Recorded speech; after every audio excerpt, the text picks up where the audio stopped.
बातें चलती रहती है।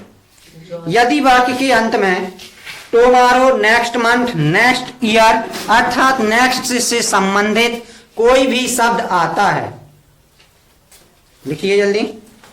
यदि वाक्य के अंत में,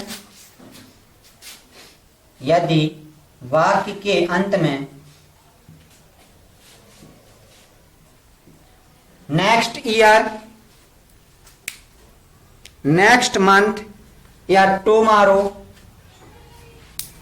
अर्थात नेक्स्ट से संबंधित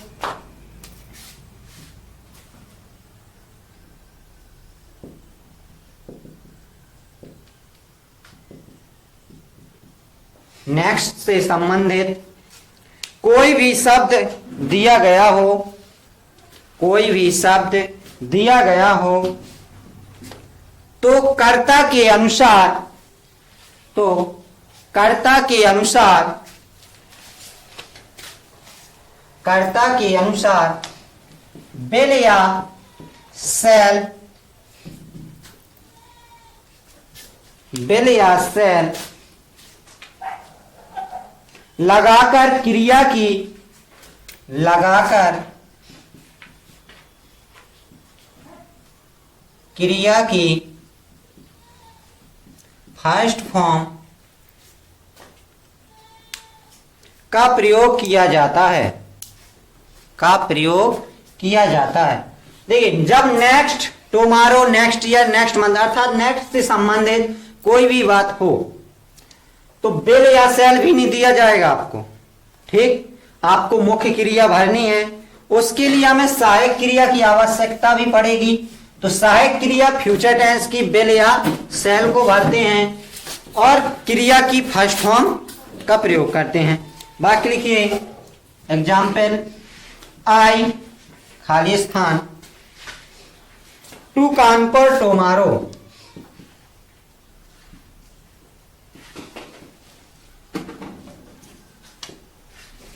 दे दिया गया। भरना है आपको गो। देखिए, हमने कहा है यदि नेक्स्ट, नेक्स्ट ईयर, टुमारो, यदि नेक्स्ट से संबंधित कोई भी चीज वर्णन हुआ गया हो या बात वाक्य में आया हो अंत में, तो आपको क्या करना है, विल या शैल लगाकर क्रिया की फर्स्ट फॉर्म भरनी है। तो आपकी यहां तो क्रिया की फर्स्ट फॉर्म ही दी गई है, लेकिन यहां देखिए सब्जेक्ट क्या दिया गया है, आई। तो आई और बी के साथ शैल का प्रयोग किया जाता है, ये तो मालूम है, सभी ने पढ़ा है। तो यहां पर आई शैल आपकी फर्स्ट फॉर्म क्रिया की दी गई है तो आपको फर्स्ट ही लगानी है। तो I shall go to Kanpur tomorrow. Clear? आगे भी देखते हैं अगला वाक्य, माई फादर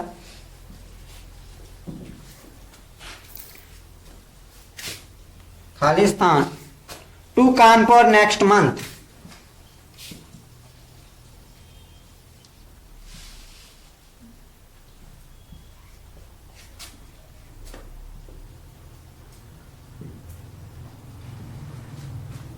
इसमें भी हमें क्रिया की फर्स्ट फॉर्म गो ही भरनी है, लेकिन हम यहां गो को भर दिया तो क्या अभी वाक्य सही है? नहीं है, क्योंकि वाक्य के अंत में नेक्स्ट से संबंधित बात हुई है। तो यहां पर हमें सहायक क्रिया भी बननी है। यदि हम यहां सहायक क्रिया नहीं भर रहे तो आपका कोई टेंस ही नहीं बन पा रहा, अर्थ ही नहीं निकल पा। तो यहां पर दिया गया माई फादर, तो आई और बी नहीं है, तो हमें क्या लगाना है? विल। क्या लगाना है? विल। क्लियर? तो my father will go to Kanpur next month. चलते हैं अगले नियम पर।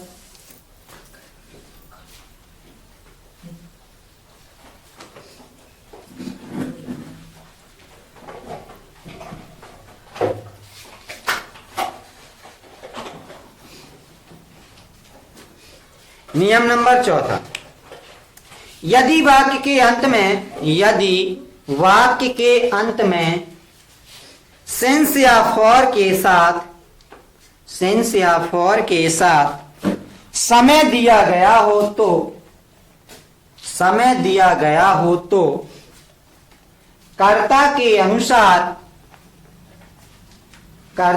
अनुसार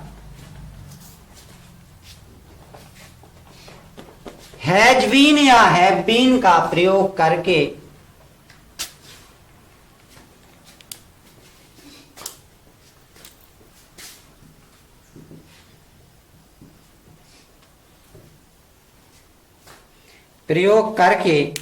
क्रिया की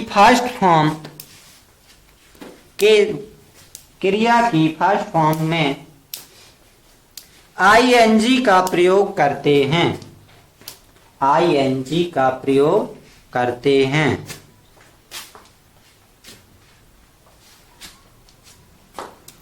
नियम कह रहा है कि यदि वाक्य में सेंस या फॉर आया है, क्या प्रयोग हुआ?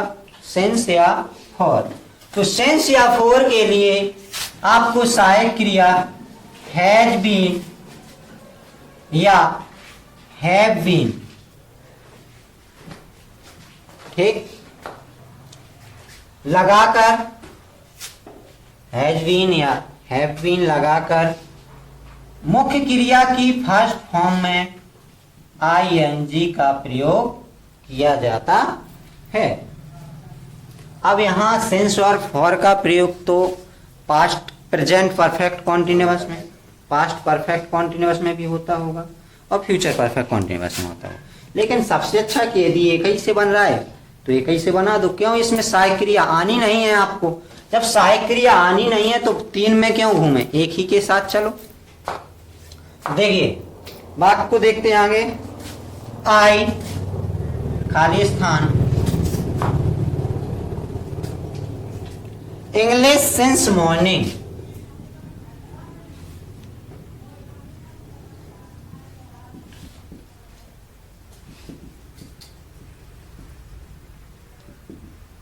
मॉर्निंग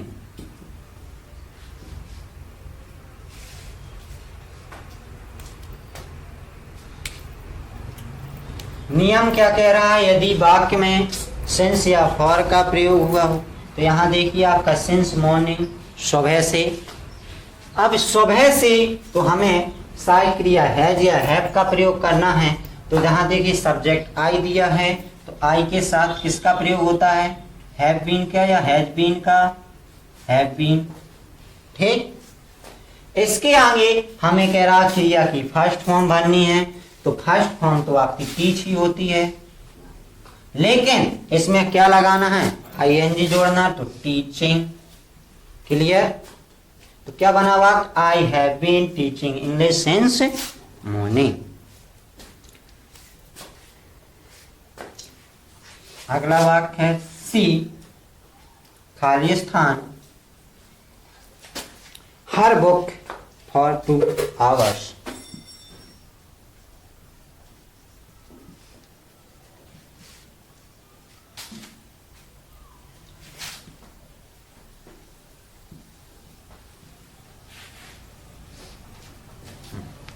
ये दिया गया है वाक्य। इसमें सहायक क्रिया सब्जेक्ट को देख के करेंगे। सब्जेक्ट के अनुसार हैज बीन आएगा तो हैज बीन, ठीक।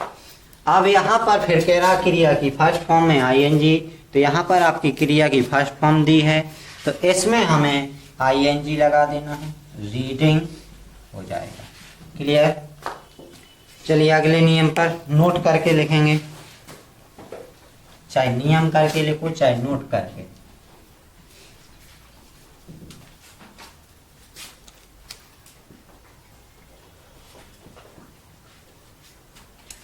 यदि क्रिया के अंत में अकेला व्यंजन आया हो, यदि क्रिया के अंत में अकेला व्यंजन आया हो, क्रिया के अंत में अकेला व्यंजन आया हो और उससे पहले या ठीक उससे पहले कोई स्वर आया हो या कोई अकेला स्वर आया हो तो आईएनजी जोड़ते समय, जो आईएनजी का प्रयोग है कि आईएनजी कैसे जोड़ते हैं, तो वही नियम नोट करके लिखवा दिया। इसी नियम का था जो तीसरा नियम था, चौथा। आईएनजी जोड़ते समय अंतिम व्यंजन को डबल कर दिया जाता है। अंतिम व्यंजन को डबल कर दिया जाता है। अब बात तो ऊपर लिखे थे, उसमें से यदि रनन भरवाए, जैसे आपकी कोई क्रिया है रन, RUN, तो एग्जाम्पल है, देख लो, समझ लो।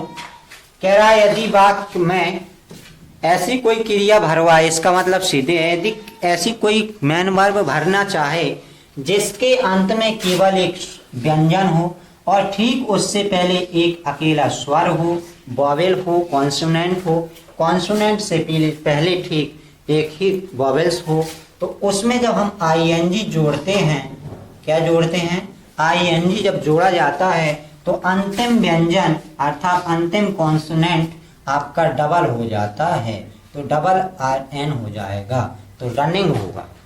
ठीक, आप इस तरीके से रनिंग नहीं लिख सकते, RUNING। ठीक, ये आपका गलत हो जाएगा, ये सही है। ठीक, यही कह रहा है वो। जैसे सेट, और भी देख लो, सेट, देखिए अगर लास्ट में आपका एक ही कॉन्सोनेंट दिया अकेला, उससे पहले ठीक एक ही वॉवेल्स दिया, तो यहां पर आपको सेट में ING जोड़ेंगे तो आपका सेटिंग होगा। क्या होगा, सेटिंग। तो क्या डबल हुए, टी को डबल कर दिया गया है। वाक्य में कभी भी ऐसी वर्ब भराना चाहे वो कि रन, सेट, और भी कई वर्ब होती हैं जिनसे पहले आपके डबल स्वर, डबल कॉन्सोनेंट हो जाते हैं। तो अगले नियम पर चलते हैं, नियम नंबर 5 पर, रूल्स नंबर 5।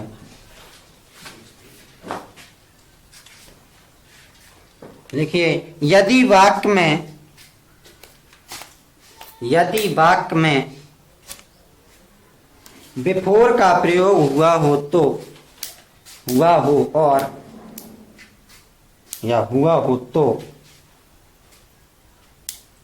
तो बिफोर से पहले, किससे पहले, बिफोर से पहले,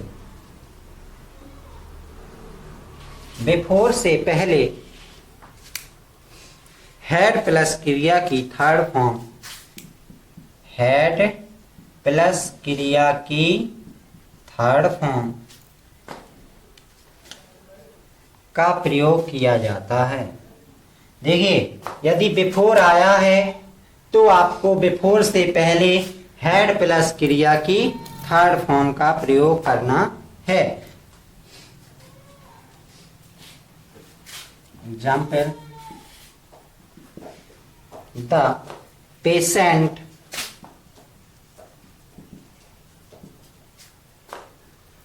पेशेंट खाली स्थान before the doctor came, the doctor केम। अब इसमें हमें क्रिया भरनी है डाई। क्या भरनी है, डाई। देखिए, मैंने नियम में कहा है आपसे कि यदि बिफोर का प्रयोग हुआ हो तो बिफोर से पहले आपको क्रिया हैड, सहायक क्रिया हैड प्लस मुख्य क्रिया का थर्ड रूप भरना है। तो यहाँ देखिए, बिफोर आपका ये दिया है, तो आपको क्रिया, सहायक क्रिया कौन सी आएगी, हैड। ठीक, अब डाइड की थर्ड फॉर्म क्या होती है, डाइड होती है, तो क्या हो जाएगा, DIED। ठीक, तो हैड डाइड आएगा। क्लियर। चलते हैं अगले नियम पर, नियम नंबर 6।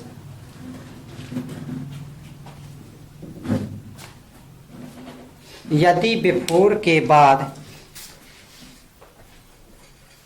यदि बिफोर के बाद, अभी बिफोर से पहले था, अब कहां पर, बिफोर के बाद, बिफोर के बाद खाली स्थान दिया गया हो तो, बिफोर के बाद खाली स्थान दिया गया हो तो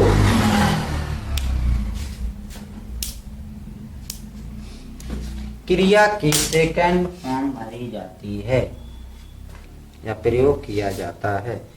तो किसका प्रयोग होता है? एमबी सेकंड का प्रयोग होता है। क्लियर? अब एमबी सेकंड का प्रयोग करना है। क्यों करना है? क्योंकि अभी बिफोर से पहले था तो हेड प्लस एमबी थर्ड, अब हमें हेड बिफोर के बाद भरना है तो आपको एमबी सेकंड भरनी है।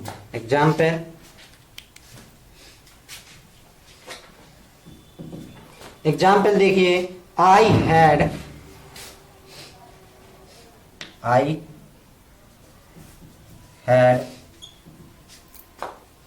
Done my homework, I had done my homework, I had done my homework before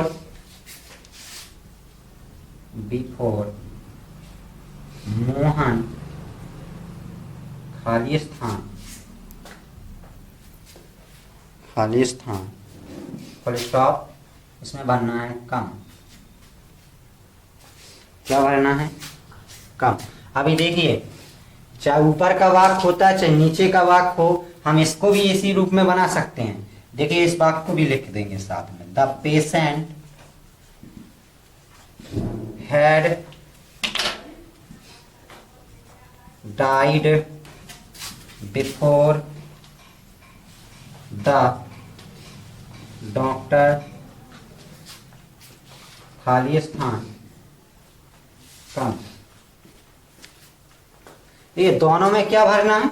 भरना कम ही है, लेकिन यहां पर जरा देखिए, उसने कहा है यदि बिफोर के बाद कोई खाली स्थान दिया गया हो तो एमबी सेकंड का प्रयोग किया जाता है, क्योंकि हमारी सहायक क्रिया प्लस एमबी थर्ड का प्रयोग पहले से आता है। अब बिफोर के बाद ही आपको क्या मिला? दोनों वाक्यों में खाली स्थान मिल रहा है। तो देखिए, इसमें हमें कम दिया है, पता चल रहा कि ये फर्स्ट फॉर्म होगा या थर्ड फॉर्म होगा ना। सेकंड तो है नहीं, फर्स्ट हो या थर्ड हो अभी नहीं कन्फर्म। फर्स्ट मान लो या थर्ड मान लो। चलो, इसे हमने फर्स्ट माना, इसे थर्ड माना, ठीक। तो मान लिया कि थर्ड है तो यहाँ पे हमें सेकंड भरना है, यदि फर्स्ट भी है तो सेकंड भरना। तो इसमें तो कोई दुविधा नहीं है कि चाहे जो सा रूप बना रहा है, हमें तो सिर्फ आपका जो भरना कौन सा रूप है? MB second. तो कम का सेकंड रूप क्या होता है? केम। क्या होता है? के। तो यहाँ पर क्या आ जाएगा? मोहन केम, डॉक्टर केम। ठीक, चलिए अगले नियम पर। कितना टाइम बचा? 10 मिनट।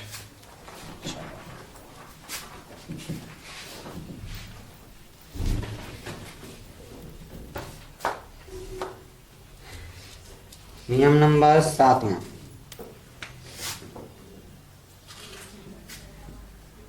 रूल नंबर 7, यदि वाक्य में आफ्टर का प्रयोग हुआ हो, यदि वाक्य में आफ्टर का प्रयोग हुआ हो, आफ्टर का प्रयोग हुआ हो और आफ्टर से पहले खाली स्थान हो तो, आफ्टर से पहले खाली स्थान हो तो क्रिया की सेकेंड फॉर्म का प्रयोग किया जाता है। क्रिया की सेकेंड फॉर्म का प्रयोग किया जाता है। जस्ट उल्टा है। देखो, बिफोर था तो पहले हेड प्लस थर्ड, बिफोर था तो आपका पहले आ रहा था हेड प्लस क्रिया की थर्ड फॉर्म। अब यहां आफ्टर है तो एमबी सेकेंड। अब यहां पर एग्जाम्पल देखिए, द पेशेंट खाली स्थान,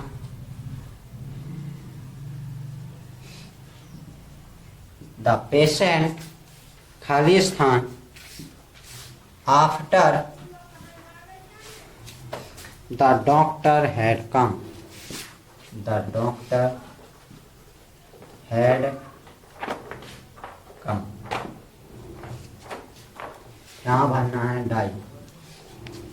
देखिए, मैंने कहा क्या है आपसे कहा गया है कि नियम ने कहा है कि आफ्टर से पहले यदि खाली स्थान हो तो मुख्य क्रिया की सेकंड फॉर्म भरी जाती है। तो यहाँ आफ्टर जे दिया गया है, इससे पहले ही खाली स्थान है, तो डाई का सेकंड रूप क्या होता है? डाइड होता है।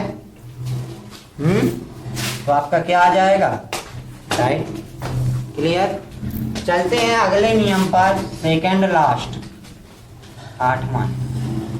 यदि लिखिए, यदि वाक्य में आफ्टर के बाद, यदि वाक्य में आफ्टर के बाद,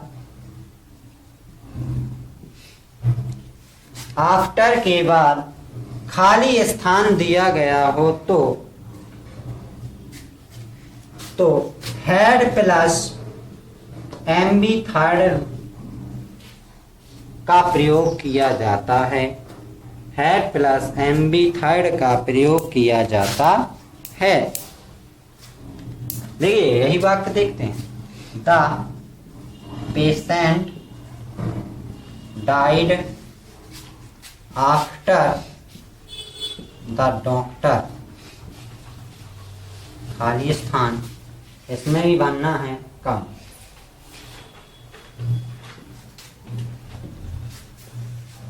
क्या भरना है?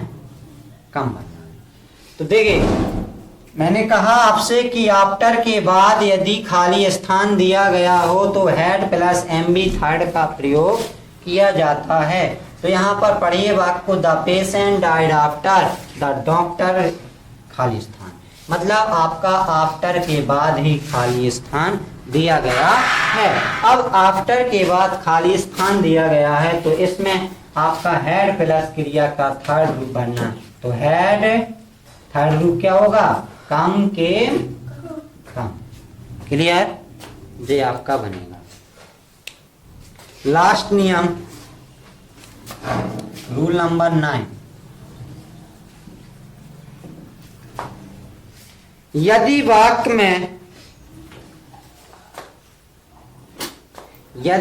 में जल्दी लिखिए, यदि वाक्य में किसी प्रकार की कोई पहचान ना दी गई हो तो, किसी प्रकार की कोई पहचान ना दी गई हो तो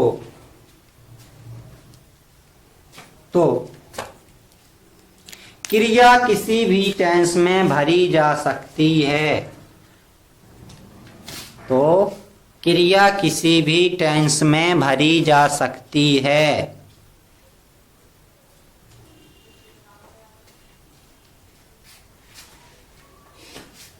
यदि वाक्य में किसी प्रकार की पहचान ना मिले तो हम मुख्य क्रिया को किसी भी टेंस में भर सकते हैं।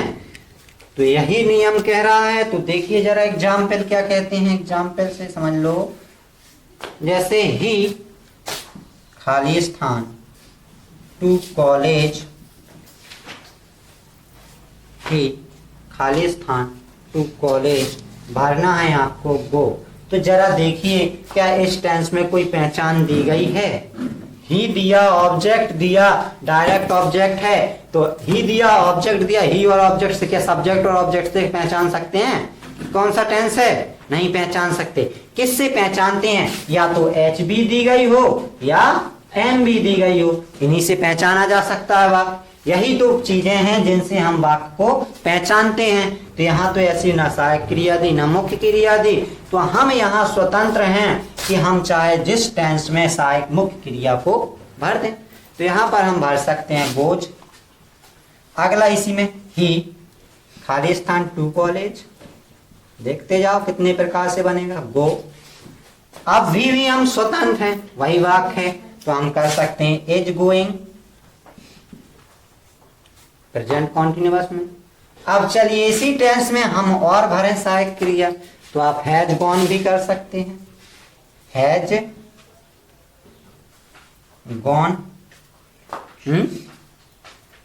बेंट भी कर सकते हैं। क्या कर सकते हैं? बेंट भी, पास्ट इंडिफिनिट के सिंपल।